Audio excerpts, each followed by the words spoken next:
Move fast, take risks. It's okay to try big things. You're better off trying something and having it not work and then learning from that than having not done anything at all. The thing that we are trying to do at Facebook is just help people connect and communicate more efficiently. That when you give everyone a voice and give people power, the system usually ends up in a really good place. So what we view our role as is giving people that power. I started Facebook when I was 19, right? So I was just a kid, right? And I knew nothing about business and nothing had ever been written about me. So a lot of these experiences along the way have been really new, and it took me some getting used to. We really believe that if you give people the right tools and you give people permission and control over who they want to share it with, then over time they will share more information, just because it creates value for them to be able to build out their identity and communicate with all these different people. Well, the thing that's really important is that we need to give people complete control over their information. Right? People need to be able to say exactly who they want to share each piece of information that they're sharing.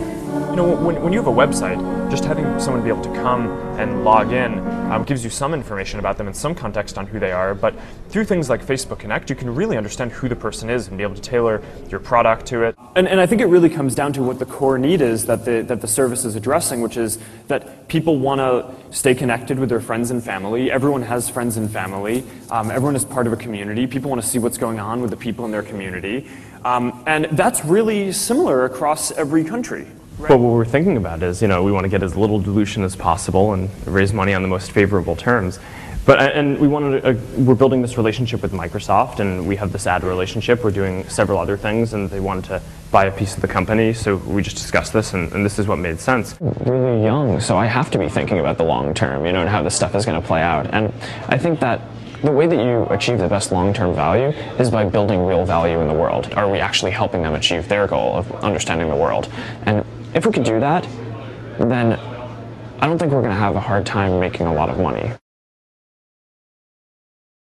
If you think about it, when you go to have a conversation with someone, if you know something about them going in, the more you know, the better of a conversation you can have, the better of kind of an interface you can have and you can provide. Now, I don't think the products and marketing are really any different, right? The more you're able to customize and personalize the products that you offer and the marketing that you have, I just think that the more effective it's going to be. When I got started in 2004, there was really no question I was going to build a website, right?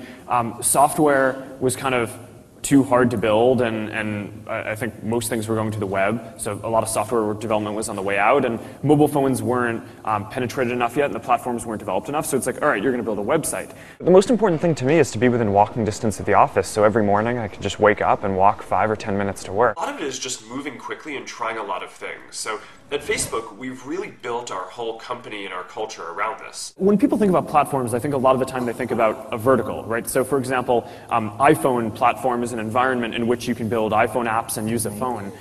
The type of platform that we're trying to build is horizontal in that it spans across all of these, right? We're trying to build an environment where people can build people-centric applications and design stuff in this personalized way everywhere. Whether it's on the web, on Facebook, on your own websites, in mobile applications, across all platforms. We have this tradition of having hackathons, which are events where all of our engineers and really the whole company get together and stay up all night just building things. In economics, there's the concept of elasticity, right? When the efficiency of doing something goes up, the demand for it goes up. And I think that this applies not only to how people use Facebook, but to how marketing is going to work and how development is going to work as well, right? The easier it is to build products, the more people build products. The more effective the marketing gets, the more people are going to advertise.